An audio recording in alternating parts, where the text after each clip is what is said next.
Hello everybody and welcome back for some weekly VR news where I break down everything going on in the VR industry, prepare you for this week's new VR game releases, and then focus in on a few major stories. While this might be a slow week for new releases, a lot of new games have been announced, we have an invasion of Flat the VR mods on the way, Apple is starting to hype their upcoming headset, and finally the media continues to criticize VR. Now there are of course links and timestamps if you want to skip ahead to a specific story, but let's start this video off with my review recap. I'm honestly still poking around in Vertigo 2, replaying the levels that give you a choice of which way to go, and just trying to find a few more secrets along the way. Now while I'm not specifically gearing up for any new game reviews, I have two huge videos dropping this week. One will go into great detail about an upcoming new release that unfortunately was a huge disappointment, but not because of the game itself. And I also have my 7 years of VR games ranked video incoming, which will score over 150 games. It takes me an excessive amount of time to put together, so I hope you guys will subscribe, turn notifications on, and come back for that video. Now moving into new releases, last week I actually missed Fruit Ninja 2. This produce slicing title is back with its classic game modes and juicier than ever, so you could jump right back into some classic arcade or zen mode action, but they've also added unique new ways to play. The bow and arrow is a whole new skill to master, there's also a heart racing new rhythm mode, and you can also compete against other ninjas online. So if you were a fan of this classic title and you're looking for some more action, now's your chance. But if you're looking for more than an arcadey experience, there's two new games releasing this week. First up is the cute little story-driven puzzle title, A Night in the Attic. Open up the game board and take control of Guinevere as she travels through Camelot in order to defeat the evil Mordred.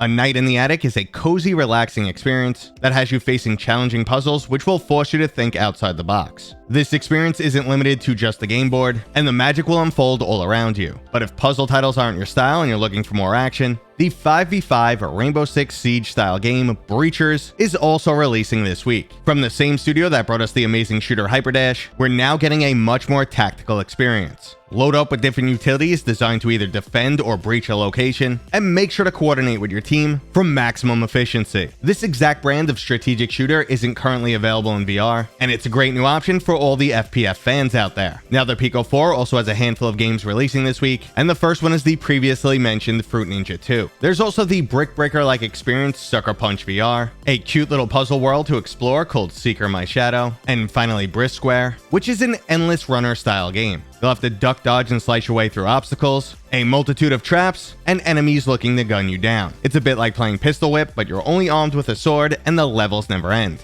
Now Pico's also running a 4-game deal if you're interested in picking up the headset. From now until July 31st, when you get a new headset, you'll also get access to Peaky Blinders and The King's Ransom, Les Mills Body Combat, Golf 5e Club, and Wander. It's a nice variety of titles to show you what VR is all about. Unfortunately though, this headset is still not available in the US, and I know that's where the majority of my viewership comes from. Now in the last bit of new releases information, we unfortunately have some bad news. Both the quirky Spider Exterminator title Kill It With Fire, and the highly anticipated puzzle game Another Fisherman's Tale have been delayed outside of April. Now once there's new release date information, I'll make sure to let you guys know. But jumping back to some good news, both Black Mesa and Half-Life 2 Episode 2 are now fully playable in VR. So right now you can experience the entire Half-Life series in virtual reality. These mods are done amazingly well and feel better than the vast majority of VR titles releasing right now. Both existing fans and those who have never tried Half-Life before absolutely have to put these mods on their must-play list. Quality-wise, they are up there with Half-Life Alyx. They just can't compete on the graphics level. And continuing with good news, we have 5 game announcements to go over. Tennis League VR is releasing on April 20th for any tennis fans out there. There's a career mode with increasingly more difficult challenges, arcade play that'll spice things up, the Academy mode which teaches you how to be a better tennis player, and finally some online multiplayer. Tennis is a great match for VR, and I'm looking forward to this game. We also got a release date for the fully hand-tracked title Rogue Ascent. This is a title with no stick movement. It's fully hand-tracked and there's some unique mechanics for locomotion. So for those of you who struggle to play shooters due to motion sickness, or you just want something with a completely different feel, Rogue Ascent is an amazing option.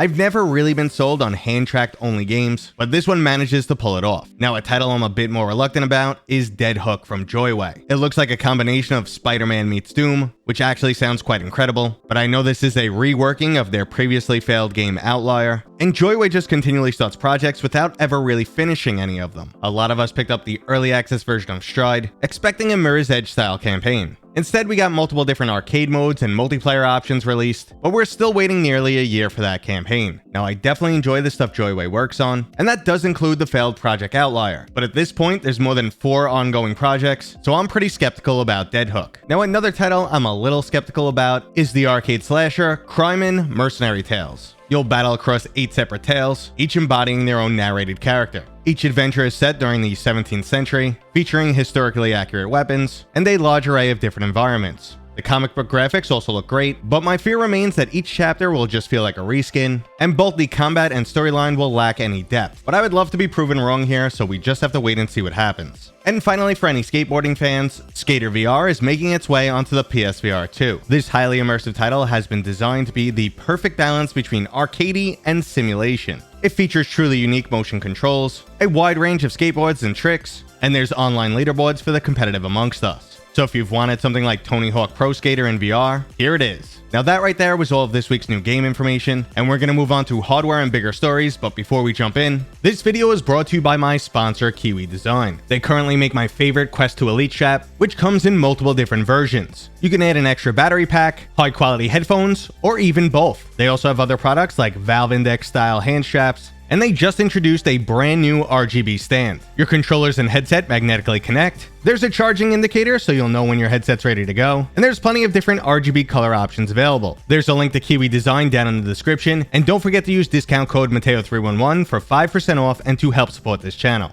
Okay, so Apple's VR headset is approaching soon, for real this time, and Tim Cook has already started teasing the product, expecting to be announced in June with a $3,000 price tag and some pretty impressive specs, but not everyone at Apple appears to be sold on this device. Obviously, at that price tag, this headset will not see mass adoption, which could further the negative opinions surrounding VR. The media would be quick to decide that if Apple can't pull it off, well then no one can. Additionally, there's other concerns such as the IPD might not be suitable for women, and the augmented reality experience may cause some discomfort. Now, I definitely share some of these concerns, but Apple was never aiming for the mass market with this headset, and I expect the company will just be using early adopters to farm information. This reminds me a little bit of Google Glass, but I expect this will be a much more streamlined product. Now, the most important aspect to the industry is if Apple finds some new exciting ways to utilize XR. Currently, unlike a cell phone, there's no real reason for the average person to pick up a VR headset, so maybe they could find a way to change this. Now, Mojo was another company with a similar goal. They were trying to build a contact lens that could provide a heads-up display. Now, after years of development, millions of dollars, and a few interesting prototypes, it's becoming clear that the technology is just not there yet. The company was forced to put their smart contact lens on hold and reduce their staff to about a quarter of what it once was. They're not out yet though, as the company has just recently raised another $22 million,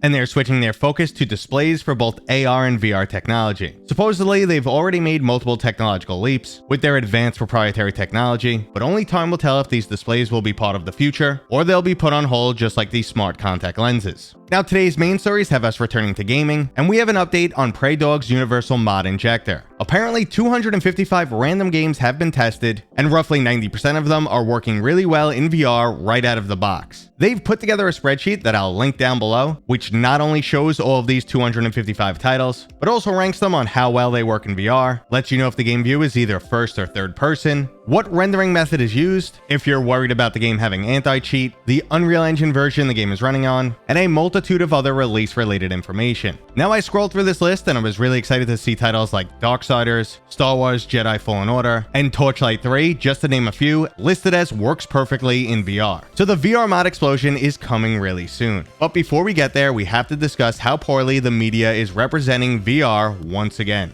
A CNBC article recently claimed that American teens just aren't that excited about virtual reality. Now, unlike the BS VR is dead articles, this one at least gives us some statistics to go over, but it also has a clear, misguided understanding of where VR actually stands right now. Now, most likely due to mismarketing, people are still under the impression that VR is either meant to be the console killer or the replacement for your cell phone. It's definitely neither, as it's a completely new form of gaming and still years away from both the functionality and comfort in order to replace something like a cell phone. VR is still very much a new emerging technology finding its way in the world. Now, there's some clear enterprise use cases that are here to stay, but it's still yet to be determined where it's really going for consumers. Now, looking into the statistics from the Piper Sandler survey, it's really not indicative of the VR industry as a whole, and they even generate some key points by comparing it to hardware like a cell phone. 5,600 American teens were polled, 29% of which owned VR headsets. And they also felt the need to tell us that 87% owned iPhones for some reason. Now, out of this 29%, only 4% use it daily and 14% use it weekly. Now, if you are comparing this to both cell phones and even console gaming, yes, those numbers look extremely bleak. But there are a few factors not being taken into account. For starters, only 26% of American teens engage in an hour of physical activity on a daily basis. And the vast majority of VR games would qualify as physical activity. So maybe teens are just more adverse to sweating than VR itself. Now, lack of usage is an issue that Meta has been trying to combat, but this comes down to more of a content issue. Cell phones are used for a wide variety of activities, everything from gaming to communication, safety, and social media. VR is a lot more in line with something like a console, but consoles have the advantage of having an install base of hundreds of millions of users. Not only does the years of developer experience and overall project budget size far surpass anything that can be done on the Quest, there's also a hardware power issue.